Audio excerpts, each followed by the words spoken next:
এই মুহূর্তে গুরুত্বপূর্ণ সব আপডেট ও বাংলা সংবাদ দেখতে আপনাকে স্বাগতম। প্রথমে জানিয়ে দেব, নারায়ণগঞ্জের কুখ্যাত সন্ত্রাসী আজমেরী ওসমান দুবাই গ্রেফতার। সশস্ত্র বাহিনীকে আধুনিক চতুর্মাত্রিক বাহিনী হিসেবে গড়ে তুলতে সরকার অঙ্গীকারবদ্ধ, বলেছেন রাষ্ট্রপতি। জাতিসংঘ পুলিশ প্রধানদের সম্মেলনে যোগ দিতে আইজিপির যুক্তরাষ্ট্র যাত্রা। মানসম্মত স্বাস্থ্যসেবা পৌঁছাতে প্রযুক্তি নির্ভর স্বাস্থ্য ব্যবস্থা অপরিহার্য, বলেছেন স্বাস্থ্যমন্ত্রী। আয়কর রিটার্ন অডিটের তালিকায় নাম আসা কি ভয়ের কিছু? সর্বশেষ জানাবো, সরকারি অনুষ্ঠানের ব্যানার বিলবোর্ডে প্রধানমন্ত্রীর ছবি ব্যবহারে নিষেধাজ্ঞা। শিরোনাম শুনলেন, এবারে বিস্তারিত। তবে একটা অনুরোধ থাকবে, এই ভিডিওতে একটা লাইক ও কমেন্ট করে জানিয়ে দিন কোন জেলা থেকে বা কোথা থেকে দেখছেন। সশস্ত্র বাহিনীকে আধুনিক চতুর্মাত্রিক বাহিনী হিসেবে গড়ে তুলতে সরকার অঙ্গীকারবদ্ধ, বলেছেন রাষ্ট্রপতি। রাষ্ট্রপতি মোহাম্মদ শাহাবুদ্দিন বলেছেন, সরকার সশস্ত্র বাহিনীকে আধুনিক চতুর্মাত্রিক বাহিনী হিসেবে গড়ে তুলতে অঙ্গীকারবদ্ধ। রোববার ঢাকার সেনানিবাসে প্রেসিডেন্টস গার্ড রেজিমেন্টের পিজিআর 51তম প্রতিষ্ঠা বার্ষিকী উপলক্ষে আয়োজিত অনুষ্ঠানে প্রধান অতিথির ভাষণে তিনি একথা বলেন। আইন, সাংবাদিকতা, বিচার ব্যবস্থা ও জনগণের মধ্যে গুরুত্বপূর্ণ সেতুবন্ধন, বলেছেন রাষ্ট্রপতি। রাষ্ট্রপতি বলেন, দেশের প্রতিরক্ষা পরিকল্পনা প্রণয়ন, প্রতিরোধ সক্ষমতা বৃদ্ধি এবং জাতীয় নিরাপত্তা কৌশল নির্ধারণে সবার আগে বাংলাদেশ নীতি গ্রহণ করা হয়েছে। এসব উদ্যোগে বাস্তবায়নের মাধ্যমে সশস্ত্র বাহিনীর সার্বিক সক্ষমতা ও দক্ষতা বৃদ্ধি পাবে এবং দেশের প্রতিরক্ষা ব্যবস্থা আরও আধুনিক, দক্ষ ও শক্তিশালী হবে। তিনি বলেন, পিজিআর বাংলাদেশ সেনাবাহিনীর একটি বিশেষায়িত সুশৃঙ্খল ও পেশাদার ইউনিট। রাষ্ট্রপতি, সরকার প্রধান, বিদেশি অতিথি এবং অন্যান্য গুরুত্বপূর্ণ রাষ্ট্রীয় ব্যক্তিদের নিরাপত্তা নিশ্চিত করার পাশাপাশি বিভিন্ন রাষ্ট্রীয় অনুষ্ঠানে দেশের মর্যাদার প্রতীক হিসেবে ইউনিটটি গুরুত্বপূর্ণ দায়িত্ব পালন করছে।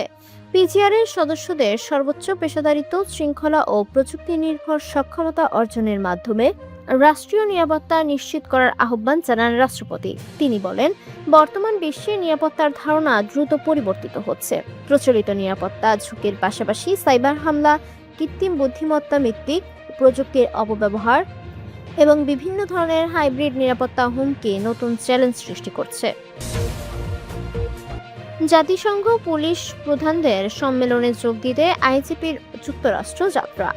জাতিসংঘের সদস্যভুক্ত দেশের পুলিশ প্রধানের ৫ম সম্মেলনে অংশ নিতে যুক্তরাষ্ট্রের উদ্দেশ্যে ঢাকা ত্যাগ করেছেন আইজিপি মোহাম্মদ আলী হোসেন ফকির। শনিবার ৪ জুলাই দিবাগত রাতে তিনি ঢাকা হযরত শাহজালাল আন্তর্জাতিক বিমানবন্দর থেকে রওনা হন। পুলিশ সদর দপ্তর জানায়, আগামী ৭ ও ৮ জুলাই নিউ ইয়র্কে জাতিসংঘের সদর দপ্তরে ২ দিনব্যাপী এই ইউএনকাপস ২০২৬ সম্মেলন অনুষ্ঠিত হবে। সম্মেলনে অংশ নিতে যাওয়া ৫ সদস্যের বাংলাদেশ প্রতিনিধি দলের নেতৃত্ব দিচ্ছেন স্বরাষ্ট্রমন্ত্রী সালাউদ্দিন আহমদ। আইজিপি ছাড়াও প্রতিনিধি দলের অন্য সদস্যরা হলেন অতিরিক্ত আইজি খোন্দকার রফিকুল ইসলাম ও অতিরিক্ত ডিআইজি মোহাম্মদ আবদুল্লাহ আল মামুন সহ উচ্চপদস্থ কর্মকর্তারা। সংশ্লিষ্ট সূত্রে জানা গেছে, সম্মেলনের মূল অধিবেশনে বাংলাদেশ স্বরাষ্ট্রমন্ত্রী এবং আইজিপি বক্তব্য রাখবেন। বক্তব্যে তার ভবিষ্যৎ, জাতিসংঘ পুলিশ কার্যক্রমে বাংলাদেশের অঙ্গীকার, বাংলাদেশের পুলিশের পেশাগত সক্ষমতা, আন্তর্জাতিক শান্তি রক্ষা মিশনে গৌরবোজ্জ্বল অবদান এবং আধুনিক প্রযুক্তি নির্ভর ও জনমুখী পুলিশিংয়ের ক্ষেত্রে বাংলাদেশের দূরদর্শী দৃষ্টিভঙ্গি বিশ্ব দরবারে তুলে ধরবেন। সম্মেলনে অংশগ্রহণের পাশাপাশি বাংলাদেশ প্রতিনিধি দল জাতিসংঘ পুলিশ ডিভিশনের ঊর্ধ্বতন কর্মকর্তাদের সঙ্গে বেশ কয়েকটি গুরুত্বপূর্ণ দ্বিপাক্ষিক বৈঠকে অংশ নেবেন। বৈঠকের মূল আলোচ্য বিষয় জাতিসংঘ শান্তি রক্ষা মিশনে বাংলাদেশ পুলিশের বর্তমান ও ভবিষ্যৎ অংশগ্রহণ বৃদ্ধি, মিশনের উচ্চ পর্যায়ে বাংলাদেশ পুলিশ কর্মকর্তাদের প্রতিনিধিত্ব নিশ্চিতকরণ, পুলিশ বাহিনীর আন্তর্জাতিক মানের প্রশিক্ষণ ও সক্ষমতা বৃদ্ধি, বিশ্ব শান্তি ও নিরাপত্তা প্রতিষ্ঠায় জাতিসংঘ পুলিশের কার্যকর ভূমিকা। উল্লেখ্য, জাতিসংঘ শান্তিরক্ষা কার্যক্রমে অন্যতম শীর্ষ পুলিশ অবদানকারী দেশ হিসেবে বাংলাদেশ বিশ্ব শান্তি প্রতিষ্ঠায় দীর্ঘদিন ধরে গুরুত্বপূর্ণ ও প্রশংসনীয় ভূমিকা পালন করে আসছে। সংশ্লিষ্টরা আশা করছেন, এই সম্মেলনে বাংলাদেশের সক্রিয় অংশগ্রহণ আন্তর্জাতিক পরিমণ্ডলে বাংলাদেশের পুলিশের পেশাগত সক্ষমতা, নেতৃত্ব এবং শান্তিরক্ষা কার্যক্রমে অবদান আরও সুদীর্ঘ ও দৃশ্যমান করবে।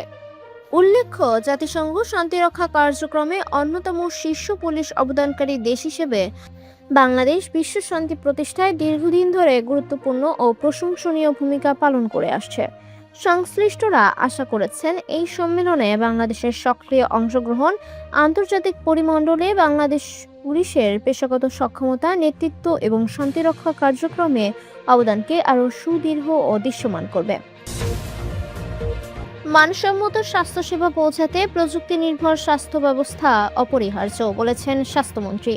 রোগ নির্ণয়ের সক্ষমতা বাড়াতে এবং প্রান্তিক জনগোষ্ঠীর কাছে মানসম্মত স্বাস্থ্যসেবা পৌঁছে দিতে প্রযুক্তি নির্ভর স্বাস্থ্য ব্যবস্থা গড়ে তোলার বিকল্প নেই বলে মন্তব্য করেছেন স্বাস্থ্য ও পরিবার কল্যাণমন্ত্রী। তিনি বলেন, আধুনিক প্রযুক্তির সর্বোচ্চ ব্যবহার নিশ্চিত করে দেশের স্বাস্থ্যসেবার মান আরও উন্নয়ন করা সম্ভব।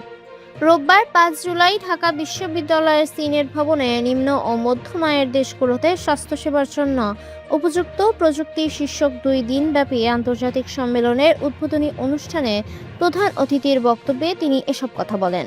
স্বাস্থ্যমন্ত্রী বলেন, দেশের গ্রামীণ ও প্রান্তিক জনগোষ্ঠীর কাছে মানসম্মত চিকিৎসা সেবা পৌঁছে দিতে সরকার বিভিন্ন কর্মসূচি বাস্তবায়ন করছে।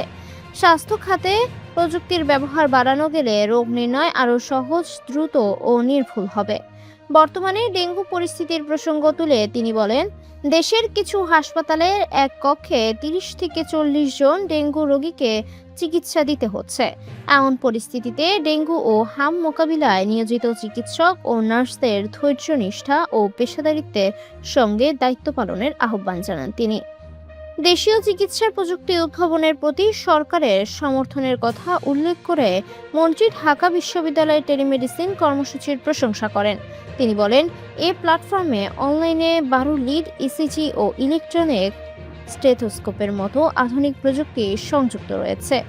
সরকারের নতুন গ্রামীণ স্বাস্থ্যসেবা কর্মসূচির সঙ্গে এসব প্রযুক্তির সমন্বয় করা গেলে গ্রামীণ স্বাস্থ্যসেবায় উল্লেখযোগ্য পরিবর্তন আনা সম্ভব হবে।